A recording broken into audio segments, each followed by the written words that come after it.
Hello and welcome in another devlog of Project Mellow. If you're new here, you should take a look at our previous devlog.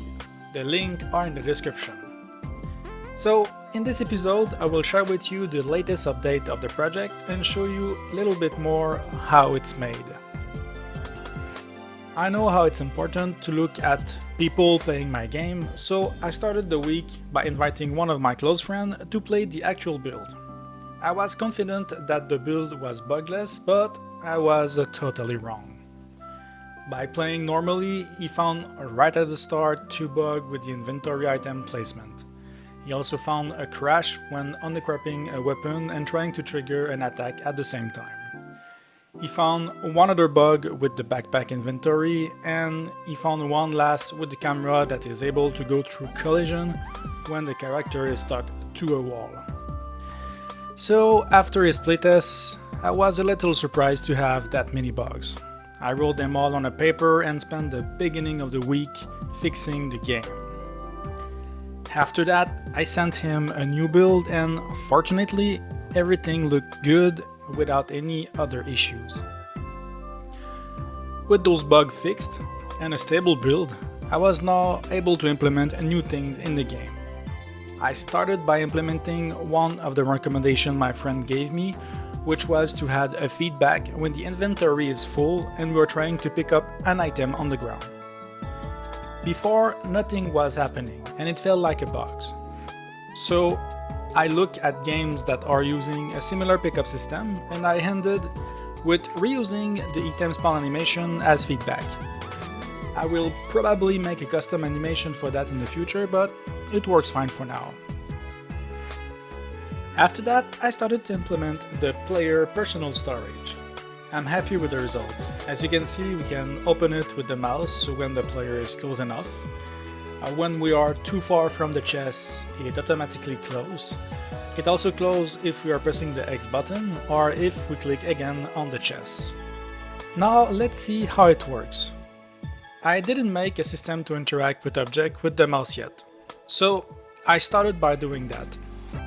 I made a raycast from the mouse position with the Unity function screen point to ray. When that ray hit an interactable object with the collision layer interactable, it looked if we pressed the left mouse button. After that, it checked if the tag of the game object is equal to the chest tag, and it triggered the open chest function. Before showing you the open chest function, I want to show you the chest setup. First, I had to make 2 animations. To do so, I used the Unity animation system. I did one for opening the chest and one to close it. After that, I needed to show a feedback when the mouse is over an interactable object. For that, I decided to activate a rim light on the material from the cell shader. To be able to achieve that, I needed to have access to the mesh renderers that I want to modify their materials. So I created a list of mesh renderers and I added the 2 mesh renderers of the chest into it. You will see how it works when I will show you the interactable chest script. So I also wanted that script to support NPC that will sell items. So I added a boolean to ticked if it's an NPC.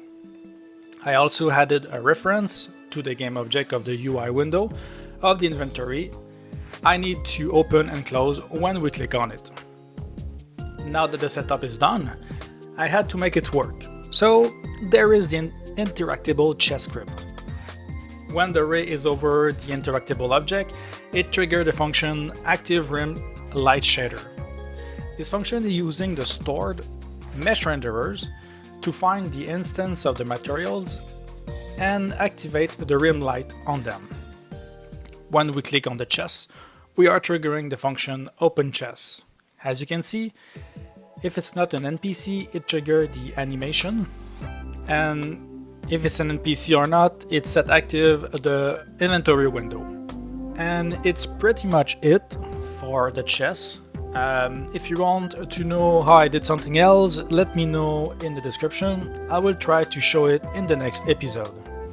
So it's about it for that devlog. Please subscribe to the channel if you're interested in the project, and if you want to follow more closely the development and share with us your ideas, join the Discord server.